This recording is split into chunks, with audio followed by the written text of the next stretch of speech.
Bonjour et bienvenue à Horreur Podcast Québec. Donc oui, on continue dans le mois de décembre dans les films de Noël avec un film pas de Noël, mais je m'en fous parce que moi, Gremlins, je les écoute toujours en paire. Gremlins 1 vient avec Gremlins 2. Fait que pour Est-ce moi, que l'effort était là?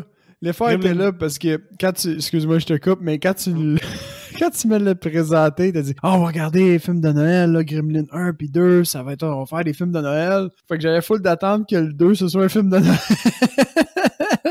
Je m'explique en disant que moi, je les écoute toujours en paire, ces films-là. Fait que j'ai toujours écouté Gremlins 2 à Noël aussi. Fait que dans ma tête, c'est associé avec Noël. Ah ouais, mais il est correct, il peut passer comme un film de Noël parce qu'au final, les Gremlins, c'est quand même des films joyeux, là. C'est ça que j'en comprends là, de ma récente expérience. Aussi, exactement. Là. Donc, on fait Gremlins 2 de Joe Dante, encore une fois, le même réalisateur. On a aussi au scénario Charles S. H. S. S.H. Haz. En tout cas, c'est lui qui a scénarisé aussi Matinée, un film de Joe Dante en 93. OK. Mais Gremlins 2, Seb, ton impression de New Batch? À mes yeux, il est équivalent au premier. Différent, mais équivalent. Je l'ai aimé autant pour un... Il est comme plus déjanté, mais il y a comme certains aspects, je trouve un petit peu toned down, comme les personnages sont un petit peu moins attachants, je trouvais. Ben, c'est à cause que ça, t'as pas la touche... Spielberg il est moins présent, on dirait, sa touche de producteur des années 80, là. Ouais. Il est quand même mentionné dans les titres initiaux, par exemple, mais... Ouais, mais je veux dire, il est quand même moins... sa touche des années 80, là, familiale, de présentation de famille est moins là. Ouais, c'est ça. Il y a moins la présence... Les règles sont encore là, sont appliquées, mais comme on les connaît, c'est comme moins un élément d'intrigue. Fait... Et il y a ces aspects-là que, comme c'est un deuxième, tu peux pas t'appuyer là-dessus. Ce qui fait qu'il perd un petit peu de son, je veux dire, wow effect, là, de wow, c'est nouveau. Mais ils ont juste cut to the chase. Puis il y a une scène qui vraiment qui démontre, au fond, pourquoi le 2 est aussi bon que le 1. C'est qu'à un certain moment, la blonde du personnage principal, elle vient pour rentrer dans son histoire, pareil comme dans le 1. La scène où tout le monde tourne des yeux dans le 1. Puis tous les personnages font vraiment juste tourner les yeux, puis personne ne l'écoute. Comme si son histoire super dramatique, tout le monde s'en foutait. Puis je pense que cette scène-là, elle illustre genre le 2. On paye nos respects au 1. On fait de quoi de super divertissant, mais on cut to the chase, puis on améliore la chose sur certains aspects. Fait que je trouve que c'est un vraiment bien exécuté. Ben oui. Non, ça, je suis totalement d'accord. Là. J'essaie de retrouver la scène dans mes notes parce que je sais que je l'ai marqué. Là. Quelle histoire qu'elle essaie de raconter. Là. Mais ouais, je suis totalement d'accord. J'ai pas noté l'histoire, mais je me souviens juste qu'elle essaie de raconter son histoire. C'est comme la fois où à Pâques, genre, elle essaie de nommer comme un autre fête, là. Puis tout le monde fait juste pas l'écouter. Ouais, c'est vrai de ça, là. Moi, ce film-là, je trouve que c'est exactement ce qu'une suite devrait faire, là. Ah ouais. Puis renchérir sur son propre concept, en fait. Ouais, exactement. Il y a une version de ce film-là qui aurait pu être trop cheese, un peu trop gizmo, mettons. Mais je trouvais qu'il était bien dosé, mais un petit peu plus de gizmo, puis j'aurais roulé les yeux. Mais qu'est-ce qui arrive, là, c'est que les studios, ils ont essayé... Tu sais, le premier a fait vraiment beaucoup d'argent, là. Ouais, c'est sûr. Puis ils ont essayé de faire une suite. Et là, ils ont essayé de trouver des réalisateurs, ça marchait pas. Ça a toujours pas marché, ça a jamais marché. Il y a eu bien des problèmes, puis à un moment donné, ils se sont retournés, puis ils ont dit, bon, ben peut-être que qu'est-ce qui a fait que c'était un succès, c'était Joe Dante. Ils sont venus voir Joe Dante, puis ils ont dit, on veut juste quelque chose qui s'appelle Gremlins 2. Puis on te donne carte blanche. Oh, ça c'est un beau terrain de jeu, par exemple. Ce qui est fucking rare à Hollywood. Fait que Joe Dante, il a dit, j'ai une carte blanche, je peux pas passer ça. Fait qu'il a accepté, même si c'était pas dans ses plans de refaire un Gremlins 2. Ouais. Il a accepté, ça a donné l'excellente suite qu'on a eue. Est-ce que c'était le meilleur move pour un studio? Je vais te le dire quand on va parler des budgets. Mais par contre, pour les fans et pour l'histoire du cinéma, ça donne quelque chose d'assez exceptionnel. Là. Oui. Puis vraiment, il y a des belles qualités là, en termes de déjanté. Puis vraiment, Gremlin de New Batch, c'est vraiment une nouvelle batch de petits monstres là, qui top l'ancienne génération à mes yeux. Ah, et de loin, là. Mais j'ai trouvé la scène qui illustre, là. Elle veut parler de... Parce qu'il parle du Lincoln Day. Il a dit parlez-moi pas du Lincoln Day, mais est arrivé quelque chose ce jour-là. Il a dit on a d'autres choses à faire, là. Viens-t'en. Puis la coupe, puis justement, là, c'est un throwback au speech du Père Noël du premier. Là. Exact. Le speech du Père Noël qui était super mélodramatique là, parce qu'elle a brûlé son père mort. En tout cas. Ouais. Mais ouais, sinon, Stallone a donné son go par rapport au Gizmo Rambo. Parce que OK, ils ont demandé s'il avait le droit de... Parce que Stallone, il a produit Rambo 1, c'est ça? Fait que c'est lui qui avait les droits? Ouais. Okay. Ben, je pense qu'il avait même écrit, là, si je me souviens bien. Wow! Là, de mémoire. Je savais pas ça. Produit par Sylvester Stallone et écrit par Sylvester Stallone, ça avait pas le choix d'être un succès. Je sais qu'il a écrit Rocky, mais je suis pas sûr s'il a écrit Rambo. Là, mais je sais qu'il y a eu beaucoup d'influence dans Rambo. Là. C'est surtout Rambo 2 que ça parodie. Quand même une personne badass, Sylvester Stallone, quand tu y penses. Ben oui, il a fait de la porn pour pouvoir financer Rocky, puis après ça, il a fait Rocky, puis il a gagné le score du meilleur film. Yeah. C'est quand même le rêve américain. Projet, là, tu peux pas... c'est une histoire d'amour, c'est une histoire de Hollywood, là, rien d'autre. Ben oui, le rêve américain. Tout ça pour dire que ça niaise plus, par contre, parce que je sais pas si tu as vu les Rambo. Peut-être. J'ai sûrement vu le 1. Ben parce que le 1, ça veut un film anti-guerre, ce qui est... Puis les 2 et 3 et ainsi de suite, c'est des films pro-guerre à l'os, là. C'est ça qui est quand même drôle. J'ai vu celui qui s'appelle juste Rambo, là, celui où il tire du machine gun, que normalement, il y a comme un pied de métal qui le tient, mais lui, il le tient avec sa hanche, là. Ah ben ça, il le fait dans chacun des films, fait que c'est pas une référence. Là. OK, ben c'est le dernier, je pense que c'est le dernier Rambo qu'ils ont fait d'abord que j'ai vu. J'ai vu le premier, il est comme... C'est plus un héros de guerre en PTSD, là, comme en grosse psychose, au fond. Là. Ouais, ça, c'est le premier. OK, j'ai vu le premier de bord. Mais l'autre que tu parles, c'est ça, toi, tu parles du 4. Là, parce qu'il y a eu le Rambo Last Blood que moi, j'ai pas encore vu, là, que ça paraît c'est une abomination, là, que c'est Rambo contre le cartel mexicain. Là. Ça, je l'ai pas encore vu, là, mais... mais bon, tout ça pour dire que le film, tu penses que le budget était de combien? Je vais dire... Ben là, je me souviens plus, j'avais dit combien pour le premier, parce que c'est sûr qu'ils ont topé le budget du premier. C'était 11 millions le premier. 11 millions, fait que je vais y aller avec un 15, parce qu'ils ont renchéri au niveau des costumes, notamment, puis des décors. Là, je te coupe tout de suite. 50 millions. What? Ils ont fait x5! Ouais. Holy snap! Ouais, et le film... Il y a une cloche aussi sur les marionnettes, là. Ouais, mais c'est ça, c'est là que les marionnettes coûtaient entre 30 000 et 50 000. Là. Je sais pas si j'ai dit dans le premier, mais ils coûtaient vraiment cher, puis il y en avait beaucoup. Puis c'est là qu'ils demandaient au monde d'ouvrir leur valise, là, dont l'acteur principal là, qui joue Billy. Puis Billy disait « Hey, je travaille sur le film. Ça serait zéro à mon intérêt de voler un de mes collègues de travail, entre guillemets. » Ouais. L'agent de sécurité a juste dit You have opportunity. Open the trunk. » C'est un futur policier, ce gars-là. Et c'est bon, il prend sa job. Warner Brothers doit vraiment payer cher. Là. Mais d'ailleurs, le film a fait 41 millions, ce qui est un flop. Oh, wow. C'est rare qu'on couvre des films qui flopent, qui couvrent même pas le cul, hein? Ouais, c'est ça. Celle-là, 50 millions, il a refait 41. Sûrement qu'il a fait de l'argent en vidéo sur demande, etc. Mais ce film-là a clairement un cult following. Avec raison, là. Mais parce que c'est un gremlin, là. Fait qu'au final, les studios, leur axe, c'était donne-nous n'importe quoi, mais on veut un gremlin. Ça a marché, là. Ouais. Comme, je suis content qu'il ait fait un 2, moi. Si tu me dis qu'ils en font un 3, je vais aller le voir, c'est sûr. Ils sont en train... Christopher Columbus, qui a aussi écrit Home Alone et Gremlins 1 et Harry Potter 1 et 2, on a parlé au dernier épisode, est en train et a écrit, supposément parce qu'il a commenté, un troisième film. Puis il est en train de dire qu'il veut rien savoir du CGI dans son scénario. Il est en train de vendre le film comme un film sans CGI, un Gremlins 3.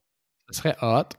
Ouais, ça pourrait vraiment être cool. Je sais pas, d'après moi, vu que Chris Columbus il revient, ça risque d'être plus à la sauce du premier. Mais tu sais, quand même, on pourrait peut-être se permettre quelques excès comme le 2. Là. Un juste milieu pourrait quand même être intéressant. Ouais. J'aurais vraiment hâte de voir comment ils vont se démarquer. Parce qu'ils ont fait pas mal de niaiseries, puis ils ont fait déjà dans le premier beaucoup des références cinématographiques, puis des trucs typiques là, de mischief puis de chaos. Ouais. Dans le 2, ils ont topé. ils ont renchéri, mais là, dans le 3, on va s'attendre à ce qu'ils on va pas se dire il faut qu'ils renchérissent. Ben, il faut qu'ils renchérissent ou qu'ils se démarquent. Fait que j'ai hâte de voir le nouveau type de chaos qu'ils ont Mais man, sorti. moi, il faut que je te le dise, où est-ce que je me suis dit là-dedans, là, je vais vendre la mèche tout de suite, là, parce que ça se peut que je te coupe là, pendant le podcast, je m'excuse, ou que je prenne plus les rênes, là, mais Gremlins 2, je l'aime plus que le premier. Ah ouais? Puis, j'adore Gremlins 2, puis ça m'a fait penser quand je l'ai réécouté à quel point j'aime ce film-là. Là. Puis c'est pas juste un facteur nostalgique parce que je l'écoutais aussi quand j'étais jeune, celui-là, mais c'est... Le 1, je l'avais en VHS. Le 2, je l'ai jamais eu en VHS. Je le pognais juste à la télévision. Là. Fait que quand il passait à la télé, c'était un événement. Là. Je pognais Gremlins 2, là, c'est sûr que je l'écoutais peu importe ce que je faisais dans la journée. Ouais. Puis j'adorais ce film-là. Je savais pas si c'était juste parce que j'étais jeune que je l'aimais autant, mais ça faisait longtemps que je n'avais pas réécouté le 2. Puis honnêtement, j'adore ce film-là. Il a fait tout ce que Jim Flute devait faire.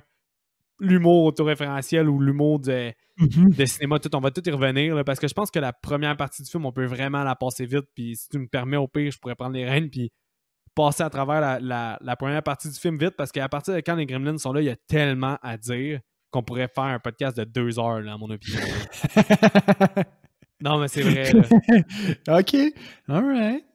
OK. Mais mettons là, que le film, là, au début, ça commence avec un What the fuck, Bugs Bunny puis Daffy Duck qui s'astinent, là.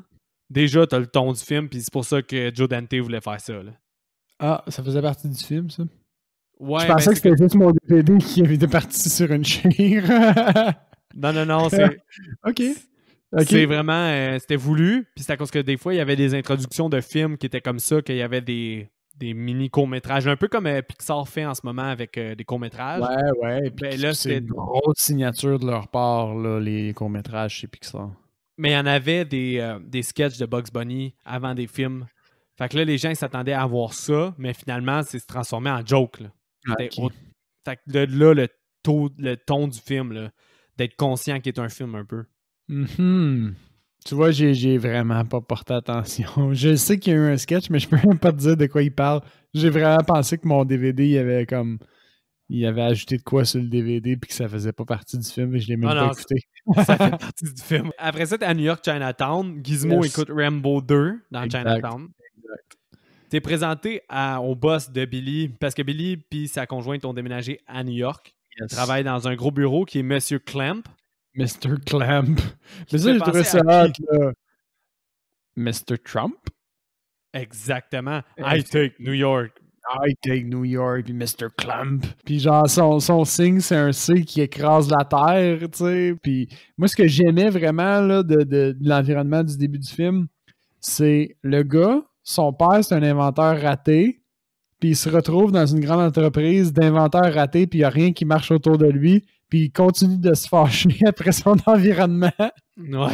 C'est le seul environnement qu'il n'a jamais connu. Tu sais, Trump, là, c'est clairement inspiré de lui. Là. Tu sais, Joe Dante, il l'avoue à moitié dans des podcasts ou des choses comme ça.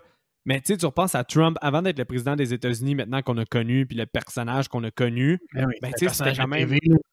Exactement. Là. Il allait dans des shows de lutte, il allait à la télévision. Donald Trump, là, il y a une étoile sur le Hollywood Boulevard. Ah ouais, ça, je savais même pas.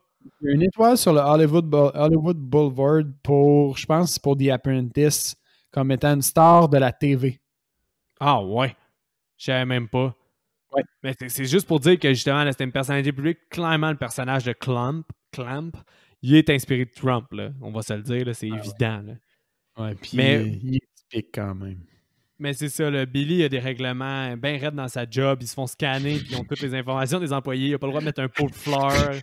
J'ai trouvé ça bon, oui.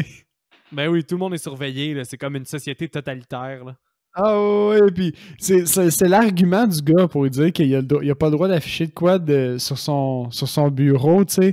Là, on dépense des millions en œuvres d'art pour que ça fitte avec notre décor gris, genre. Puis toi, tu vas y mettre de la couleur là-dedans. Tu vas-tu me dire qui tu penses que t'es pour avoir ta tasse World Best Dad ou je sais pas trop. Puis je sais pas pourquoi ça m'a fait crissement rire. Genre, le gars, il a l'impression qu'il crée un environnement de travail parfait, mais c'est juste froid et... ça m'a fait rire. Ça m'a fait chaud au cœur. D'après moi, ça doit être à l'image de peut-être certaines société qui essaie d'optimiser à cette époque-là. Là. Ouais, ben, tu vois, ça, c'est un élément de style de film de Noël. C'est un peu vraiment. Grinch, là. Fait que ça, c'est toujours attachant. C'est ça qui est le contraste. C'est full exagéré, mais c'est tout le temps attachant. Mais là, après ça, justement, là, tu t'en vas dans... Parce que Clamp, que je vais essayer de pas dire Trump, là, mais Clamp, il y a un network de télévision qui joue plein de postes dans ce building-là. Puis t'es introduit à un film télé qui s'appelle The Attack of the Octopus People. Ouais. Ça fait vraiment... Est-ce que tu connais Elvira, Seb? Oh, nope. Elvira, Mistress of Darkness, c'est une fille qui avait une grosse wig noire, un décolleté immense avec des seins immenses aussi. Là. Mais elle présentait des films d'horreur. OK. Cheesy, puis elle les commente au milieu du film, un peu comme Joe Bob Briggs fait. Puis c'était vraiment un icône des années 80. Elle a même eu son propre film en 1988, si je ne me trompe pas. Là. Elvira, Mistress of Darkness. C'est un de ses films. C'est super drôle pour elle. Là. Ça fait vraiment penser un peu à Pee-wee Herman, le film de Tim Burton. Là, mais long story short, c'est vraiment un throwback à ce genre d'émission-là qu'il y avait. Là. Un commentateur qui parle du film, qui présente le film d'horreur. Il fait des throwbacks à ça. Là. C'était vraiment Elvira, le personnage du genre de conte Dracula. Moi, je trouve que ça faisait Creepshow un peu, là, un présentateur de... Creepshow pourrait être là, mais c'est vraiment un film qui présentait. Fait que c'était vraiment plus Elvira que Creepshow, mais je peux comprendre le Creepshow. Mais qu'est-ce qui est drôle, c'est qu'après, on coupe avec Christopher Lee, qui est le chef des scientifiques. Puis Christopher Lee, qui toi, tu le connais sûrement pour être Comte Dooku. Oui. Ben, lui, c'est Dracula dans les films de Hammer. Les Hammer Productions, que c'est un genre qu'on va devoir traiter. Tu sais, c'est pour ça que je t'ai dit, ce film-là, il est épique, là. Vraiment, là. Puis Christopher Lee, c'est à cause... Il y a eu les Dracula de Universal dans les années 30, 40. Mais après ça, Hammer a commencé ses propres séries de films qui étaient un peu comme les Universal Monsters, mais Hammer Production. Puis Dracula, ben c'était Christopher Lee. Ben là, t'as lui qui est comme Je me demandais pourquoi il était aussi populaire, parce que moi, je le connais comme Comte Dooku, right? Puis je savais pas sa carrière, puis je sais qu'il a été nommé Chevalier de la Reine. Puis là, je me suis dit, mais qu'est-ce que ce gars-là a fait pour être nommé Chevalier de la Reine, à part avoir été Sauron aussi? Il a été Comte Dooku. Pas Sauron, mais... Saruman, c'est ça son nom? Saruman, c'est comme... Moi, c'est les deux grands rôles pour lesquels je le connais, cet acteur-là, puis il y a comme 1 million d'années. Là. Mais qu'est-ce qui est drôle, c'est que Vas-y, Curse. Ben, j'avais terminé. Au fond, je faisais juste dire que je comprenais pas pourquoi... Qu'est-ce qui lui valait le knighthood, là, le poste de chevalier de la reine, genre. Mais l'acteur, c'est drôle que tu dises ça, parce que l'acteur qui joue Billy, je pense que c'est lui, là, me semble, j'ai écouté une interview par rapport aux 40 ans 30 ans du film? 30 ans. 30 ans du film. Puis l'acteur, il demandait à Christopher Lee, quel film t'es le plus fier? Puis là, il y avait un accent anglais, là. Puis il dit, It will be The Wicker Man. Mais, tu sais, là, il dit, ce qui est drôle qu'il ait répondu ça, parce que, tu sais, il n'avait pas encore fait Count Dooku, il n'avait pas encore fait ça, tu sais, The Lord of the Ring, tous les gros films qui ont été connus après. Ouais. Mais c'était The Wicker Man, sa prestation préférée en tant qu'acteur, là. Nice. J'ai pas vu The Wicker Man. Moi non plus. Oh! Ça, c'est le fun de film où on n'a jamais vu les deux, là. Il y a un bon potentiel. Mais c'est un gros must là, à écouter. Mais oui, fait que ça qui est drôle que ça soit après qu'il y ait un faux Dracula qui présente les films, ça coupe avec Christopher Lee qui est Dracula de Hammer Production.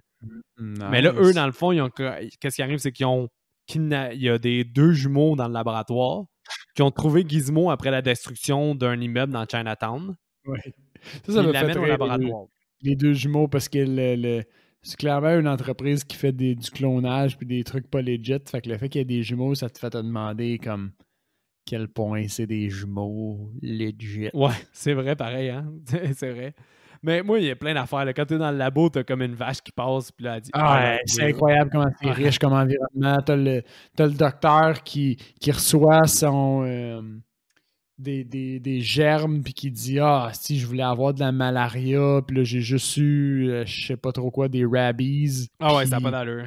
Je veux des fresh germs, puis là il fait juste ramasser le Kleenex pour avoir du flu, il veut avoir la grippe, tu sais, puis il se plaint que ces fucking maladies mortelles sont backorder, genre.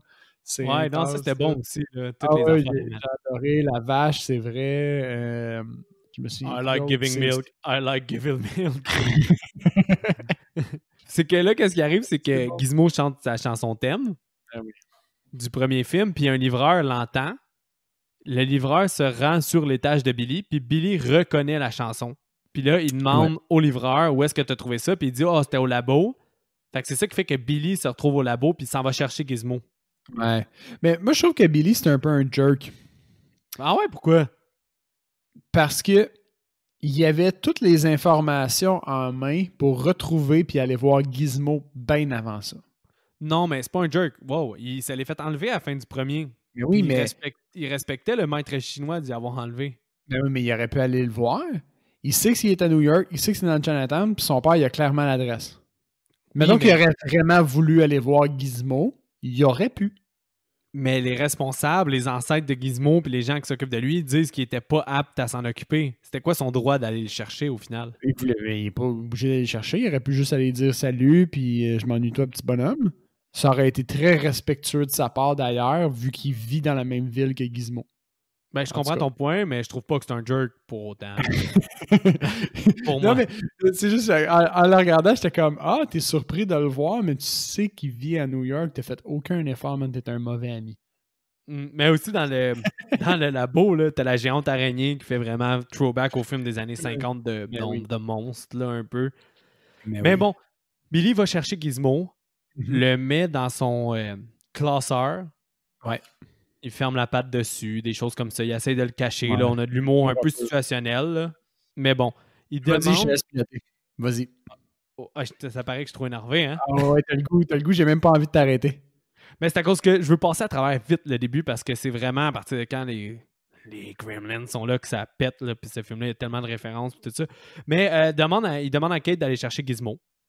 Yes. Il rappelle les règles. Mais là, t'as Gizmo qui a un abreuvoir qui est pété puis qui, ma foi, gizz comme un abreuvoir à jamais gizzé. Là. Ça n'a aucun sens. J'aime ton choix de mots. Ouais. Puis Gizmo qui se rend compte que la situation est dangereuse puis qui fait l'effort de reculer. Ouais, pauvre petit. Il se cacher. Puis finalement, ça marche pas. Est-ce que j'ai trouvé ça bon aussi? Il se fait finalement arroser. Puis il accouche d'un fou cross-side, de Spike 2, un grincheux puis un stupide. C'est un peu exact. Ça, là. Ouais. Stupide, le gremlin sur la cocaïne, puis Stripe 2. Ouais, puis Stripe qu'on reconnaît moyen dans son rôle de leader suprême. C'est pas vraiment le même gremlin au fond. Non, mais tu sais, c'est pas notre même gremlin au final aussi. Là. Ils l'ont fait ressembler. Ça, je trouvais ça. Ça, c'est un truc qui m'a déçu un petit peu. Ah ouais? Mais vraiment, juste un petit peu. Dans le sens où ils ont vraiment fait un effort pour qu'il ressemble là, beaucoup.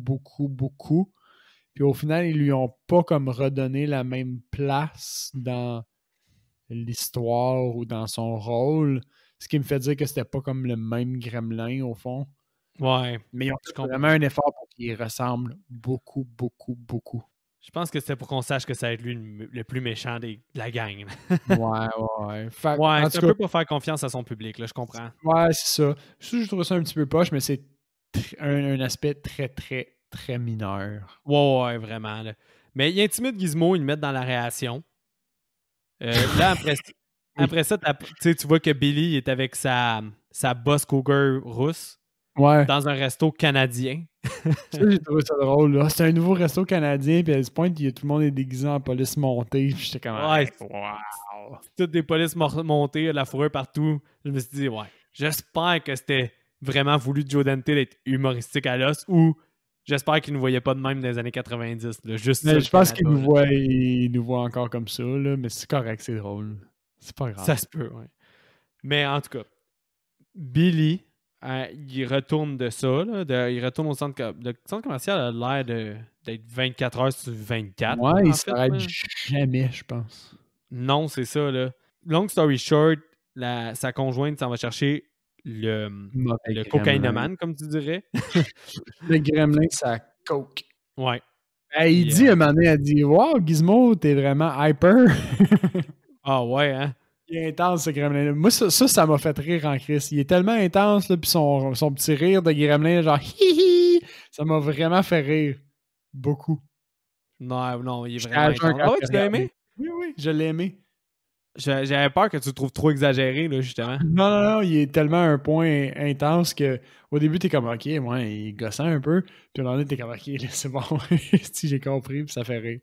Ouais, mais c'est ça, parce que là, lui, il crache d'en face à Billy, il est vraiment trop intense, fait qu'il se dit, bon, ben là, faut pas le Chris choix, là, la Billy. merde. Un vrai gremlin, lui. Ah ouais.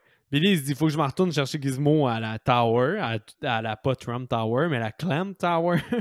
Fait qu'il retourne. Là, après ça, il parle avec le vampire. Le vampire qui est un peu une personnification de Joe Dante parce qu'il chiale comme quoi les meilleurs films étaient en noir et blanc et des choses comme ça. Ah, OK, ouais. Ben, oui, clairement, le vampire, c'était un message d'une autre personne. Ça C'est je Joe l'avais Dante. vu, mais je pouvais pas pinpointer le qui, mettons. Ah, écoutez les podcasts de Joe Dante. Tu sais, Joe Dante, on dirait qu'il n'y a rien qui a été fait de bon avant 70, là, après 70, là, quasiment. Là. Okay. Mais il est quand même super intéressant. Là. Il connaît vraiment gros les films, tout ça, mais c'est vraiment, j'ai l'impression, une personnification de lui. Mm-hmm. Mais long story short, là, t'as juste. Ça m'a fait rire parce que la Clamp Cable Network, c'est CCN au lieu d'être CNN. Ouais, ça aussi, je l'ai pogné, ça, je trouvais ça bon. Tout ça pour dire que là, les boss de Billy le niaisent parce qu'ils parlent des règles des Gremlins. Puis que là, il dit, là, il y a un danger parce qu'il réalise que les Gremlins, il y en a plusieurs, puis que ça pourrait, il pourrait arriver de quoi de pas bon. Quand il lui dit les règles, tout le monde le niaise. Il y en a qui disent, qu'est-ce qui arrive s'il y a de quoi qui est coincé dans ses dents? C'est bon, ça. Ça, j'ai trouvé ça excellent parce qu'au fond, c'était comme la reprise de la même scène avec les policiers dans le 1. Mm-hmm. Mais là, personne ne l'ostine sur le fait que les gremlins existent. Tout le monde gosse sur le fait qu'il y a des règles. Puis qu'est-ce qui se passe avec les règles? Fait que c'est des questions que tout le monde se pose, entre guillemets. Fait que là, les autres, ils challenge là-dessus. Genre, hey, t'as pas pensé à ton affaire. Puis au final, on s'entorche. C'est juste, ils ont bouffé après minuit, ils se transforment. Tu peux rien faire anyway. Deal with it. Mais tu sais, il y a 6 ans entre le film, le 1 et le 2, ce qui est probablement la raison de l'échec commercial. OK. Puis tu sais, je me dis, c'est sûrement le genre de joke ou de commentaires que le scénariste ou le réalisateur ont eu. Ben oui. En disant, mais là, les règles, tu sais, dans ton film Gremlins, comment ça marche, puis tout ça. Tu sais, c'est juste là, ils font du millage là-dessus, puis j'ai trouvé ça excellent, là. Jusqu'à temps qu'un Gremlins défonce le panneau, là. C'est direct le gars qui il se plaint des... il explique les fuseaux horaires. Qu'est-ce que c'est un gremlin dans un avion puis qui croise un fuseau horaire puis là, clau! Ouais, il se mord la face. J'ai trouvé ça excellent, ça. T'as encore Gizmo qui se fait intimider par Stripe. Il se fait torturer. Il met la face dans une imprimante, que d'ailleurs, ça doit le faire souffrir parce que la lumière, il fait mal. Fait que la lumière de l'imprimante doit quand même faire mal à chaque photo qu'il fait faire. Là. Il y a un shit ton de photos. Ouais, avoue, là, t'as-tu pensé à ça? Non, j'avais pas pensé à ça. Ça doit vraiment y faire mal. Moi, j'ai pas pensé à ça pantoute. Quand que... Là, qu'est-ce qui arrive, c'est qu'il y a une émission de culinaire. Là, ça, c'est bon. Ouais, non, avoue, là, pour vrai. c'est bon. À chaque fois, t'arrêtes pas de dire c'est bon. Gremlins 1 a la force du temps des fêtes, la force d'un vibe de Noël, qui est un film que tu peux écouter en répétition parce que c'est Noël. Exact. Puis, pour moi, vu que je les ai écoutés dans l'ordre en plus, il y avait comme quelque chose de nouveau quand même, puis de super agréable et rafraîchissant. Mais Gremlins 2 a la force d'avoir tout mis à x2 les éléments, puis en plus de critiquer son propre film, puis d'assumer ses défauts, puis de les amener à un autre niveau. Là. C'est tout ce qu'une suite devait faire. Puis c'est vraiment, là, moi, je l'adore, là, cette suite-là. Là. Puis, tu sais, t'arrêtes pas d'en parler. Puis je pense que, objectivement, les deux films, mettons, je te disais, enlève le vibe de Noël du premier. Ce qu'on peut pas faire parce qu'il est là, puis c'est vraiment hot. Mais le 2 est supérieur, là. Oui, mais c'est deux films équivalents pour des raisons différentes, là, complètement. Mais ils foutent le bordel à l'émission culinaire de la madame. Puis ils mettent le feu au micro. J'ai vraiment trouvé ça excellent. Là. Il y a un gremlin qui est dans la marmite. C'est sûr qu'il est dans la marmite. Il pop. Là, la madame alcoolique qui anime son émission. Ouais. Puis qui se claque vraiment pas subtilement des verres en faisant sa recette. Ça, j'ai trouvé ça excellent. Typique, mais vraiment excellent parce que la façon qu'elle acte, là, elle a rendu, comme elle parle un peu comme ça, arrondi. Ah ouais, elle joue bien. Bien. c'est crédible qu'elle a l'air un peu pompette. Puis les gremlins qui finissent par mettre des ustensiles dans le micro-ondes. Puis comme on dirait que c'est typique dans ces années-là, genre, hey, là, les micro-ondes, nouvelle technologie, on fait de la bouffe de micro-ondes, il faut pas que tu mettes du stock dans le micro-ondes. Je trouvais que c'était vraiment bon. C'est là. aussi un excellent prétexte pour partir les sprinklers. Ah, ben oui. Ça, c'était Puis faire multiplier les gremlins. Puis c'était vraiment bon. Là. Moi, je trouvais ça vraiment cool là, d'intégrer une émission culinaire et tout ça. Puis la transformation est tellement hot. Là. Oui. Les espèces de fœtus de gremlins que ça leur fait dans le dos sont beaux. C'est bien fait. C'est vraiment... Là, on voit le budget là, à ce moment-là. Ouais. T'as-tu aimé ça, toi? T'as aimé ça, toi, avec? Ouais. Puis j'ai aimé aussi la fille dans l'espèce de tour de contrôle qui est comme « Monsieur, il y a l'alerte de contrôle de peste qui vient d'allumer. » Ah ouais, puis il pense que c'est des rats, hein? C'est ça? Ben oui, à ce moment-là, elle a dit « Non, c'est pas des rats, là, c'est clairement l'affaire qui vient de défoncer un écran voilà 10 minutes. » là. Puis le gars, il est comme « Non, c'est sûr, c'est des rats. » Mais qu'est-ce qui arrive, c'est que là, Gizmo se fait intimider encore. Je pense que là, c'est là qu'il y a un train qui passe dessus. Kate est dans l'ascenseur. Cette scène-là, tu sais, c'est juste cocasse. Ouais. Elle est cocasse, elle est quelconque, mais en même temps, je trouvais ça hot quand l'ascenseur smash, au fond, puis qu'elle, elle a rien, mais que toutes les gremlins ils ont explosé. Je trouvais ça bon. Elle sentait vraiment bien, on va se le dire, là. Ouais, vraiment pour la chute qu'elle a eue, mettons. Il y a la scène avec Mr. Clamp aussi, où il y a le gremlin qui tue sa secrétaire. Ouais, c'est vrai. Puis je trouve que c'est un moment dans le blender. Ouais, je trouve que c'est un moment pivot un peu dans le film entre, ben là, les gremlins, c'est un phénomène, tu sais, pas trop super ciblé, puis après ça, ça devient comme un phénomène, mettons, généralisé, où il y en a partout, partout où tu vas, tu sais.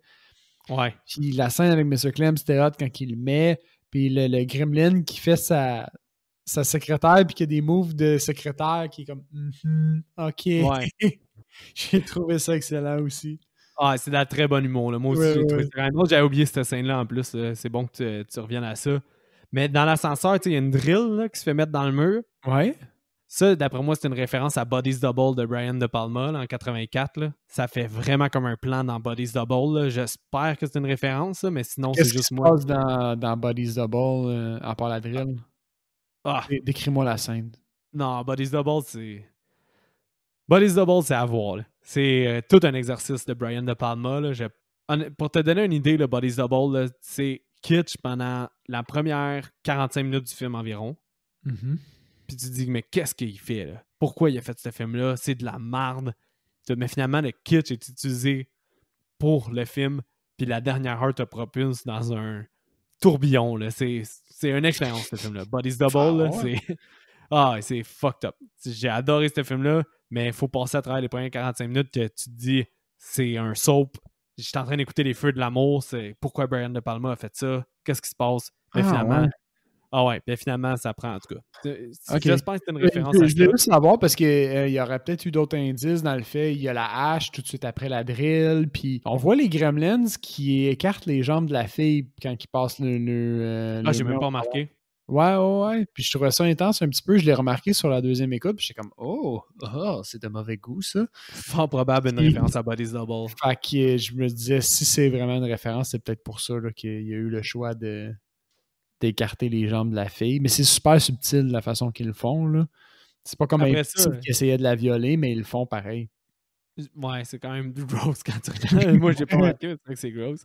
Mais la Movie Police, t'as-tu remarqué le film qu'il critiquait? J'espère. Ah oui, il critique les Gremlins, il le dit. Il critique Gremlin 1. Lui, c'était... Ça, c'est vraiment drôle, ça, qu'ils s'auto-critiquent puis qu'ils disent « Pourquoi quelqu'un écouterait ça? Ça n'a pas de crise de sens. » Puis là, les Gremlins, ils se pointent. Ça, tu sais-tu l'histoire derrière ça? Non. Le gars, c'est Leonard Maltin, qui était vraiment un critique. Puis il a vraiment été critiqué Gremlins 1 à la télé. Ouais. Mais qu'est-ce qui arrive, c'est que ce gars-là, c'est un ami de Joe Dante. Puis il a réellement donné, je pense, 2 étoiles à Gremlins 1. Puis là... 2 étoiles sur 5 étaient mauvais, là. Ouais. Puis là, Joe Dante, il a dit... J'aimerais ça que tu viennes faire une critique dans mon film Gremlins 2. Fait que là, lui, il a dit, ben, je te le dois, tu sais, après avoir démoli le 1 à la télé. Il est venu, puis là, il a dit, qu'est-ce que je dois dire? Parce qu'il n'avait pas vraiment écrit de scénario, puis il a dit, Joe Dante, vraiment piquant, là, il a dit, utilise juste tes propres mots. Puis il l'a laissé critiquer encore le premier, puis se faire tuer pendant qu'il critiquait le premier, ce qui est quand même fucking drôle. Ah, c'est bon, ça. Puis d'ailleurs, il a coté 3 étoiles le 2. il a mieux coté le 2.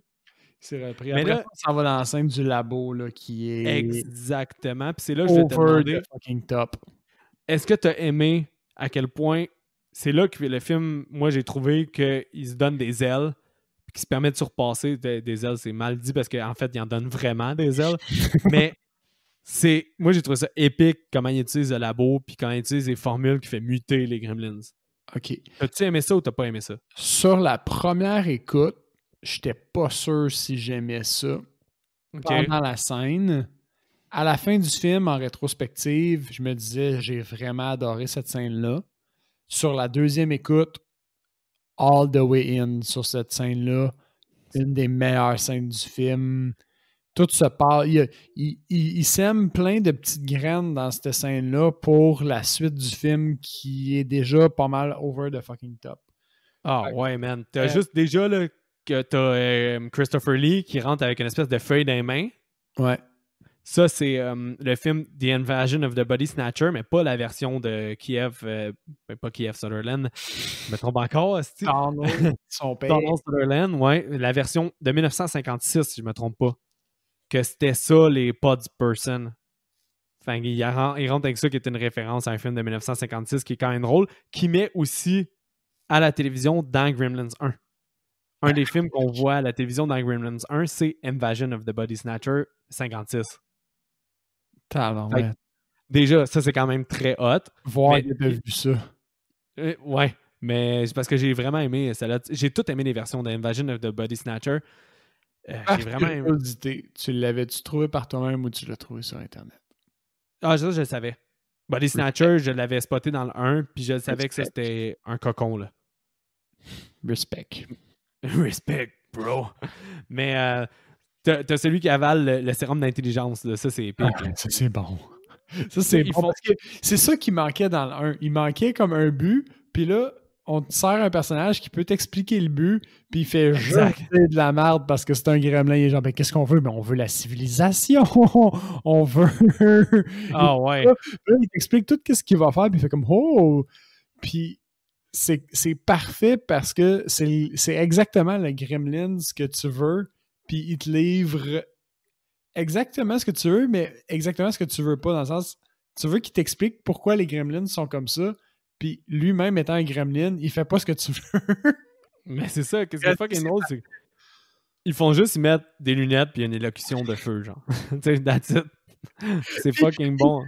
Il prend le sérum, il a une espèce de rhume de cerveau, puis quand il ressort de la table, il est rendu avec des lunettes, genre comme si ça le rendait vraiment intelligent d'avoir des lunettes. C'est parfait. Ce qui est une trope de cinéma, là, souvent. Là. Puis là, ils envoient un Gremlins, puis il dit Sun is a problem for ethnic group. Puis là, il verse. Dans son propos, quand il parle des Gremlins, il parle d'un groupe ethnique. Est-ce que c'est bon? Là, il injecte le sérum à celui qui a des ailes. Ouais. Puis lui, il part à l'extérieur. Puis là, dans la fenêtre, tu vois le signe de Batman, ce qui est une bonne touche d'humour. Là. Ça m'a fait rire. Ça, c'est super évident. Là. C'est zéro subtil. Là. C'est genre dans ta face. Là. Mais c'est drôle, hein, Chris. Ah, ben oui. Mais après ça, ça coupe. Il y a tellement d'affaires. Là. Il y a le gremlin qui est un légume. Mais avant, t'as la... Oui, c'est vrai. Le gremlin légume. Excuse, vas-y. Ben, c'est là que j'allais. Là. Après ça, j'ai le gremlin. Il y a comme des bouts où on part puis on revient là, au labo un petit peu plus tard. Mais mettons, tout ce qui se passe au labo, il y a le gremlin légume, il y a le gremlin Batman, il y a le gremlin électrique. Oui, ouais, lui est important. Là. Il y a le gremlin araignée. Ouais, qui est Spike. Stripe. Puis, est-ce qu'il y en a un autre? Il me semble qu'il y a un autre gremlin spécial que je manque. Ben, t'en as plein, là. Il y a le gremlin fille. Oui. La seule survivante. La survivante qui est excellente. Fait que ça, c'est tous les gremlins qui sortent du labo à la base. Après ça, après le labo, on revient à l'espèce de scène de chaos. Il y Mais a attends, là, il y a juste un petit shout-out, là, une quote qui m'a vraiment fait rire. Le gremlin intelligent, il parle au téléphone pour la bourse. Il dit aux gens de tout investir dans des cannes de bouffe puis des shotguns. Ouais. Ça me fait fucking rire. Parce que tu sais que l'apocalypse s'en vient, là. Lui, son but, c'est juste mischief and mayhem. Mais dans la scène, justement, de chaos, t'as l'exhibitionniste Gremlins qui est de nouveau là. Le trench coat. Et ça se passe différemment que dans le premier. Parce que dans le premier, la fille est juste outrée, puis là, elle est comme, là, mon asti. Puis Elle fait juste de botter. C'est ça. Mais j'ai oublié de parler de quelque chose dans la première partie. Le voisin de Billy. Ouais, Mr. Futterman. Ouais, il vient à leur appartement. Finalement, vu que les gremlins sont là, il leur dit juste qu'il y a un problème d'infestation. Puis là, ils s'en vont dormir à l'hôtel. Mais eux, ils te voient se promener à New York. Exact. Eux autres, au fond, ce qui arrive, c'est qu'ils recroisent le gremlin Batman. Exactement. Il finit par se faire lancer dans du béton, puis finit par devenir une gargouille. Là. Ça, j'ai trouvé ça très beau excellent. clin d'œil. C'est débile. J'ai aimé le fait que Mr. Futterman, au fond, vu qu'étant un vétéran de la Deuxième Guerre mondiale, mais il fait toute référence comme quoi c'est l'événement avec les gremlins qui l'a fucké. Ouais, c'est vrai. Et non, fait que tu vois, il agit comme un vétéran, puis il parle de guerre comme si c'était un vétéran, là, mais plus par rapport à l'événement des gremlins. Tu vois, j'étais pas fou, je les ai pas hallucinés.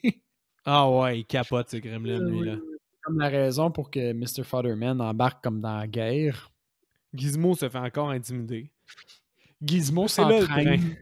Ouais, mais non, c'est pas tout de suite. Parce que là, il se fait passer le train dessus. Parce que j'ai fait une erreur. Là. Le train, c'était pas. Il se fait intimider d'une autre façon. Là. Il se fait intimider une couple de fois dans le film. Mais là, t'as la bobine du film qui coupe quand le docteur il essaie d'expliquer à tout le monde qu'est-ce qui se passe. La bobine coupe. Ça, c'est insane. Fucking épique. J'étais genre. T'as aimé ça?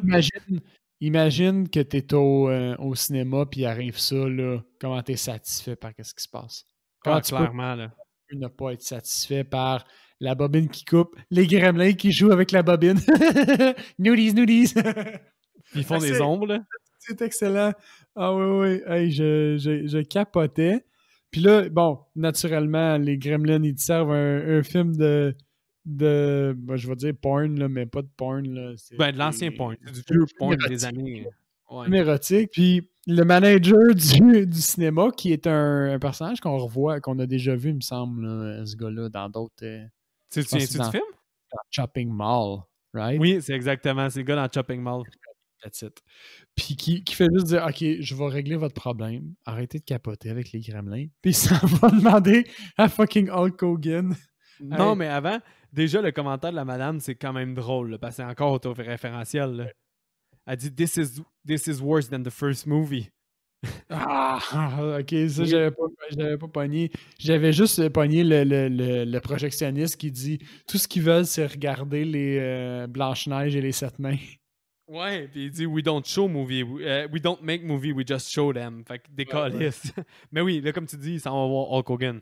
Puis là, Hulk Hogan qui fait un speech, puis ça a l'air que ça intimide les gremlins à remettre la pellicule. Ouais, puis on repart à Gremlins 2, là, qui est carrément juste vraiment comme une parenthèse dans le film. Là. Humoristique. Tu prends cet événement-là, là, puis il est tellement singulier là, il est parfait. Ah ouais, vraiment, là, c'est super. Comme, je sais pas, peut-être que c'est dans ces années-là, Hulk Hogan il était vraiment, vraiment gros, puis j'espère qu'il n'y avait pas d'autres comme messages cachés de marketing dans ça. Juste le fait qu'il ait choisi Hulk Hogan parce que ça n'a pas rapport, ça me fait extrêmement rire. Ah, mais même s'il y en a, c'est sûr qu'il y avait le marketing était sarcastique en lui-même. Là. Ah ouais. C'est incroyable. Mais après ça, t'as moi je l'appelle la Grim Girl. Gremlins Girl, Grim Girl. Oh, ça c'est bon. Don't be afraid of your feelings. Puis elle essaie d'embrasser l'espèce de bras droit de Crump. Ah ouais, ça c'est excellent. Mais est-ce que ça me faisait rire quand Gizmo, il y a la phrase de Rambo là, dans sa tête, puis ça dit « To survive war, you must become war. » Fait que Gizmo s'entraîne. Il passe au travail de plancher là, avec des niaiseries. Ça, je t'avoue que c'est un élément cocasse, mais ça m'a pas fait tant triper là, que Gizmo s'entraîne à devenir un tueur à la Rambo. Là. Ouais, ça fait un mot un peu Three Stooges. Là. Ouais. Ce que j'ai plus trouvé drôle, c'est le gremlin électrique qui essaie Ouais, d'attaquer les Big Boss en haut de la tour, puis ouais. que il il l'attrape dans un téléphone, puis il le place on hold. Oui, puis la Il musique, il est dans la salle d'attente, puis il capote le gremlin. Ça, j'ai trouvé ça vachement drôle. la musique d'attente le fait capoter, là.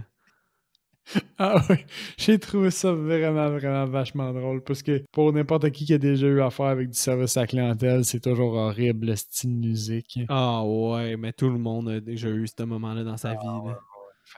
T'as comme un feel pour le gremlin à ce moment-là. Mais c'est vrai que c'était super bon, cette scène-là, là. Puis cette scène-là aussi, il y a le moment où Clamp il dit je vais enfin pouvoir utiliser ma sortie secrète. Puis qu'est-ce que Oui, ça m'a fait rire que le milliardaire dans sa tour, que son bureau il est au-dessus des nuages parce qu'on entend un avion passer. Lui, il a sa sortie secrète à New York. Je trouvais ça excellent. Ça m'a fait mais tu sais, au sourire, moins ça. il sort pour leur plan, là. Leur plan, c'est de faire croire à Gremlin que c'est la nuit pour qu'il sorte puis qu'il melde, là. Ouais, ouais. Puis tout ce plan-là, j'étais on board avec ce plan-là. C'était pas comme tiré trop par les cheveux, je Non, c'est trouvais. vrai. C'est une bonne idée. Puis c'est un autre semi-trick au fond. Référence par rapport au 1. Parce que Dans dans le le 1, sens. dans le 1, les gremlins, pour pouvoir se faire nourrir avant minuit, ils jouent avec l'horloge. Ah ouais, c'est vrai. Tu sais, fait que c'est comme une espèce de revanche par rapport au temps. Fait que le premier coup, c'est lui qui s'est fait pogner, puis il pense à ça, d'après moi, puis il se dit je vais les pogner si je vais reculer les horloges. Ouais, c'est vrai que c'est un throwback un peu. J'avais pas vu ça de même, mais maintenant que tu le dis. Mais la boss à Billy, elle se fait pogner dans l'étoile d'araignée, la rouquine, là. Gizmo Strain. Après ça, j'ai marqué Shot Gremlins à TV. Puis il dit c'est celui intelligent, là. Puis il dit on n'est pas Interview. civilisé. C'était pas civilisé, mais c'était le fun. Puis c'est encore une C'est ça critique. qu'il dit. Il dit il va falloir qu'on apprenne plein d'affaires dans la civilisation, comment réserver des tickets, puis voir des shows. En tout cas, sinon, il y a des crimes dans les rues, à ce qui paraît. On peut voir ça pour gratuitement. Là. Ouais, C'est mais quand ça. il dit ça, tu sais, je voyais vraiment ça comme une critique du produit qui est le film Gremlins. Tu sais, il tire, il dit c'était pas civilisé, mais c'est le fun en motadis, tu sais. Ouais, ouais, ouais.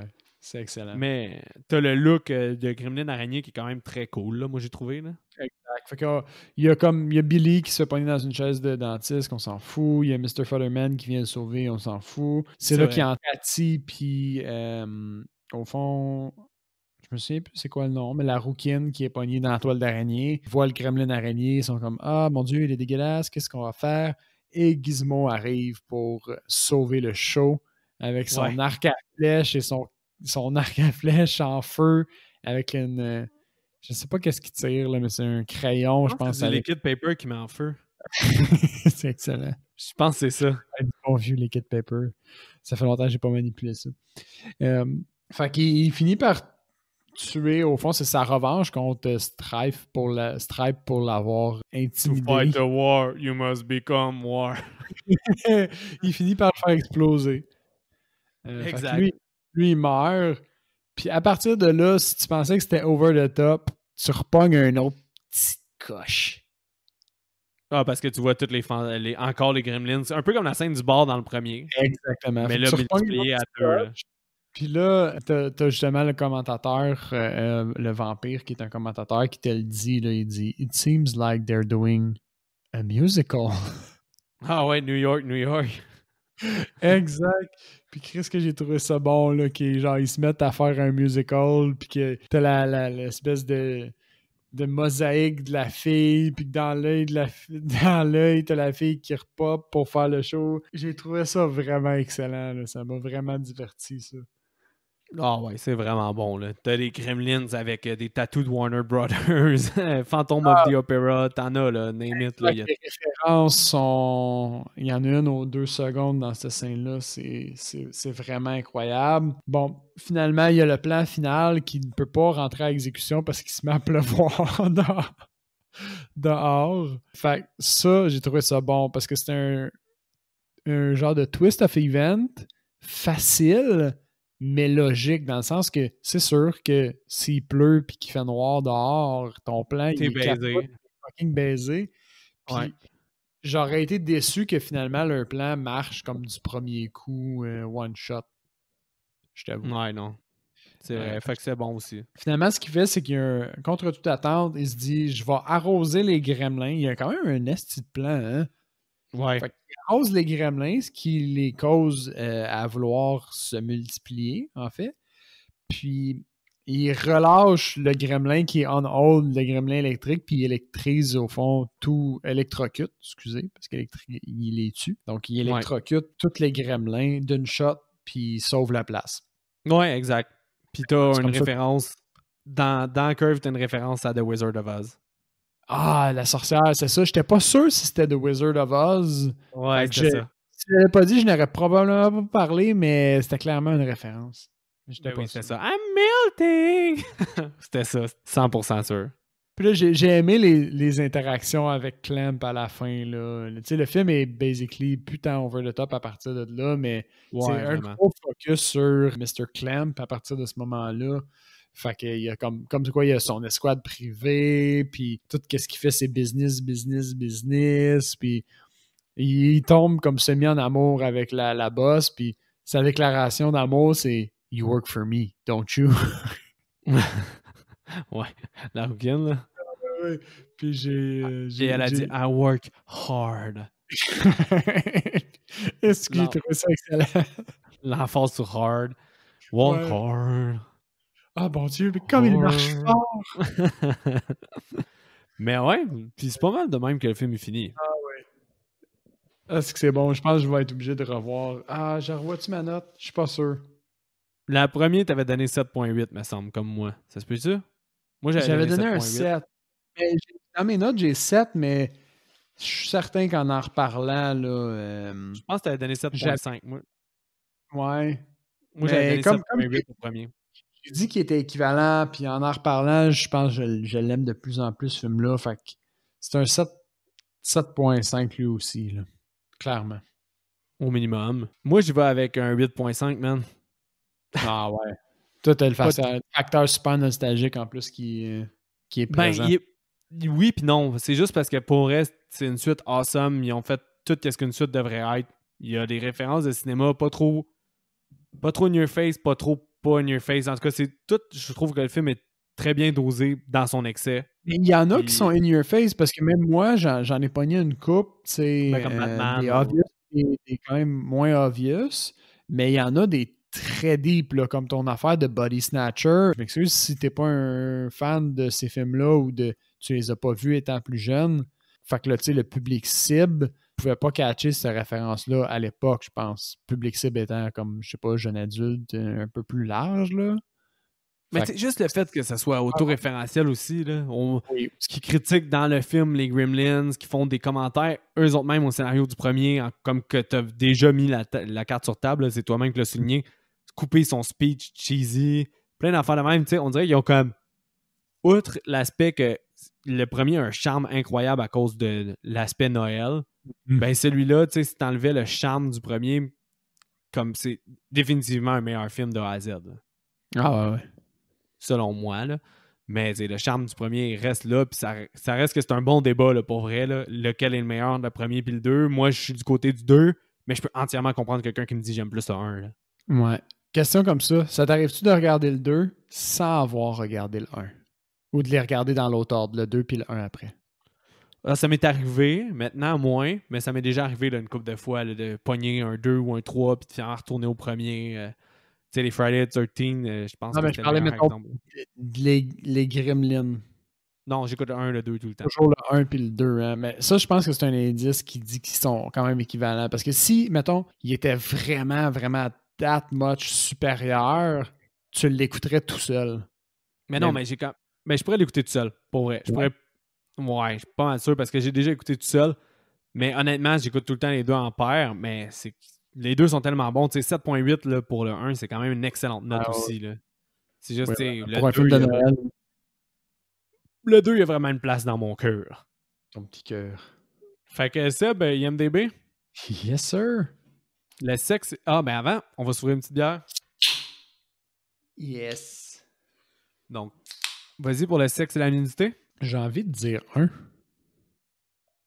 Non, il y a un... C'est un 2 à cause de quand elle met son pied sur son pénis. Pardon? La rouquine au restaurant. Oh boy. C'est clairement sexuel, la scène du restaurant. Ah Puis ben aussi, oui. il y a des... Ouais, puis il y a d'autres scènes aussi qui auraient des références. Ah, Violence et sang. violence et sang. Je vais marquer un 2 parce que d'après moi, tout ce qui se passe tombe plus dans scène intense. Fait Mais que- ils ont mis un 3. Ah ouais? Puis ils disent que la scène la plus violente, c'est quand les gremlins se mettent dans le paper shredder. Mais sinon, Parce qu'il c'est... se transforme en reliche. Ouais, puis ils disent d'autres choses aussi que transformer en ciment, des choses comme ça. Le 2 aurait très bien pu être justifiable, Ouais. là, honnêtement. Là. Guys. Caractère profane. Pas un thème, je vais dire. Hey, j'ai envie de dire un encore, mais là, je vais me faire rosser. Attends. 5, 4, 3. C'est un, je le dis. C'est 2. Ah. PG-13 for sci-fi violence and peril, some sexual contents and language. Ouais, c'est mais- juste quelqu'un qui a remis la raison du PG-13 mais qui n'a pas donné d'exemple concret. Sérieux, je me suis fait avoir par ça? Ben, il y a 20 votes. Fait que il y a d'autres mondes qui l'ont mis modéré. Là. Ouais, mais il y a personne. Il est où Diane? Il y en a pas. Il y en a pas de Didi. Il y a personne qui a compté. Fait que c'est un 1. Moi, dans mon cœur, c'est un 1. Il y a personne qui a alcool, compté pour me contrer, là. alcool, drogue et fumée.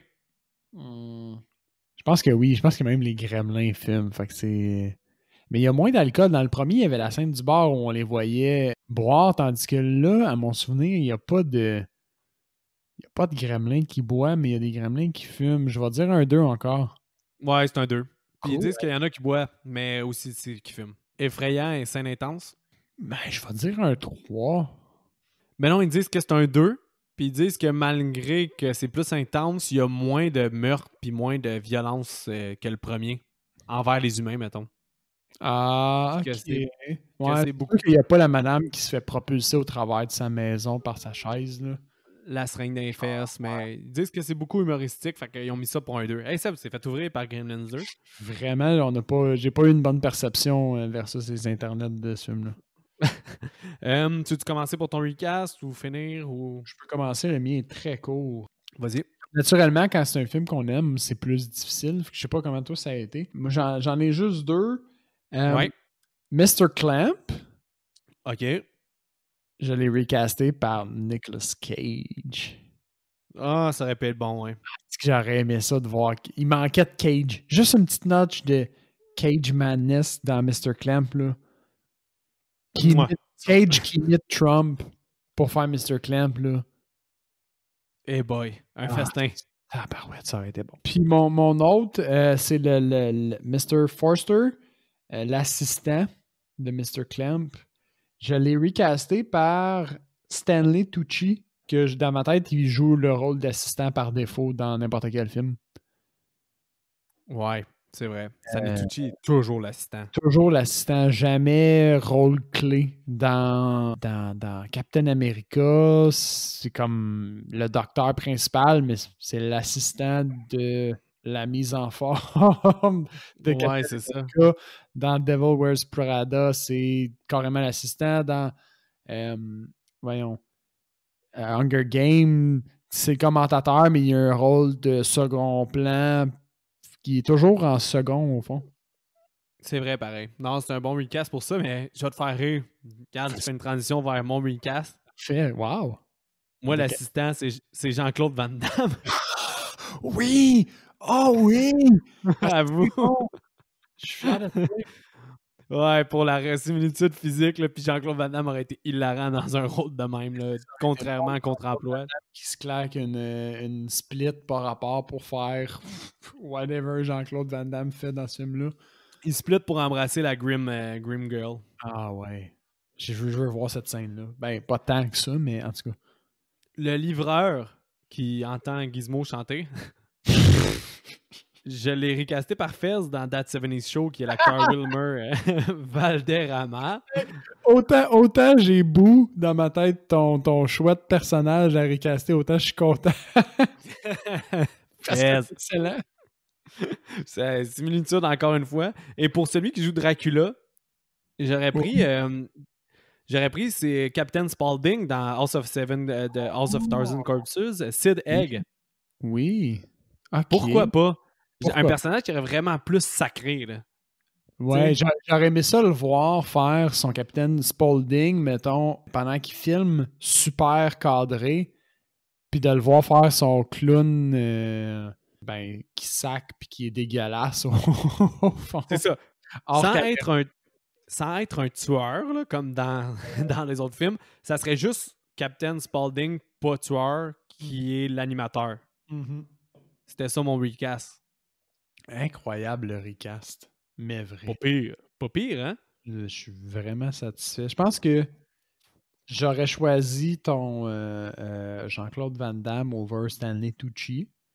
Ouais. Je pense que, mettons qu'on couple les recasts, puis que Nicolas Cage fait Mr. Clamp avec le tien, le film est parfait. Il va chercher comme un 9.5 sur 10. Ça serait fou raide. Mais Il n'y aurait je pas voudrais pas un assez remake. d'écran pour vraiment apprécier le choix d'acteur. Mais je voudrais pas un remake pareil. Là. Mais hey, c'est ça qui conclut Gremlins 1 et 2. Des films à voir. Puis je pense que les deux, on attend le 3 en espérant qu'ils soient à la hauteur de au moins un des deux. Ouais, les attentes sont là, malheureusement, pour le 3. Faut voir. Ils ont quand même eu 30 ans pour le faire. Là. Oui, puis ça va vraiment être intéressant de voir comment ils vont se prendre. Puis j'ai hâte de voir le genre de chaos qu'ils vont développer. Je suis vraiment Ben, ça serait fantastique qu'ils redonnent à Joe Dante la réalisation. rendu là, ouais, j'espère. Chris Columbus au scénario, Joe Dante qui apporte sa connaissance des Gremlins, ça pourrait. Puis en plus, c'est un peu de sa folie. Ça pourrait faire un film vraiment awesome. Là. Ah, Je sais pas si les studios vont être prêts. personne n'est prêt pour ça, je pense. Non. Fait que, ouais, on recommande fortement, là, vraiment, là, Gremlins 1 et 2 à voir. Fait que, Seb, le mot de la fin? Ouais, fait que comme d'habitude, likez la page Facebook, partagez notre page, partagez nos posts si vous trouvez quelque chose d'intéressant. Ça nous donne une belle visibilité, ça nous encourage à continuer. Envoyez-nous vos commentaires, vos suggestions par Facebook, email et ou Instagram. On les lit toutes. On est toujours content d'avoir une conversation avec vous. C'est pas mal ça. Ouais, moi, j'oublie des fois de le mentionner sur Letterboxd. Vous pouvez continuer à aller voir Mick473. Je continue à mettre des films aussi, les films que Seb sait pas, là, mais que j'écoute pour voir si ça peut faire un bon podcast, parce que c'est complètement nul. J'ai une note de suite, fait que ça veut dire qu'on fera pas de podcast dessus. Fait que quand vous voyez de l'horreur qui apparaît sur ma page, ben c'est qu'on le fera pas. Fait que Mick473 sur Letterboxd.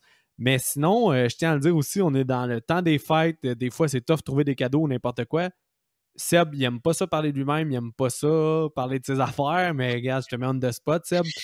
Ta compagnie, qu'est-ce que vous faites? Justement, ça peut être un extrêmement beau cadeau. On fait des produits pour l'entraînement, pour l'escalade. Fait qu'on a développé une poudre d'entraînement, puis on a quelques autres petits items sur la boutique, notamment une belle casquette arborant une belle chèvre sur un top de montagne. Alors, si vous voulez nous encourager ou tout simplement en partageant la page, peut-être à des gens que vous connaissez qui font de l'escalade, ou allez voir la boutique en ligne sur ibexco.ca, ibexco.ca, ou juste faire, comme je disais, un like ou un partage sur la page Facebook. Ça aide toujours à la visibilité de nos projets. Super le fun. Non, c'est vraiment un beau projet. Là, moi, je suis pas là-dedans, mais pour vrai, Seb, c'est vraiment cool, puis il n'ose pas en parler, fait que je tenais à le mettre on the spot. On va partager le lien sur notre page. Là, fait que si vous voulez aller soit le partager vous-même ou bien aller consulter pour voir si un produit vous intéresse, à donner en cadeau ou à l'utiliser pour vous-même, allez-y fort. Mais sinon, ben, ça n'engage à rien. Puis continuez à écouter le podcast, on a du fun. Fait que attention à vous. Bonne semaine.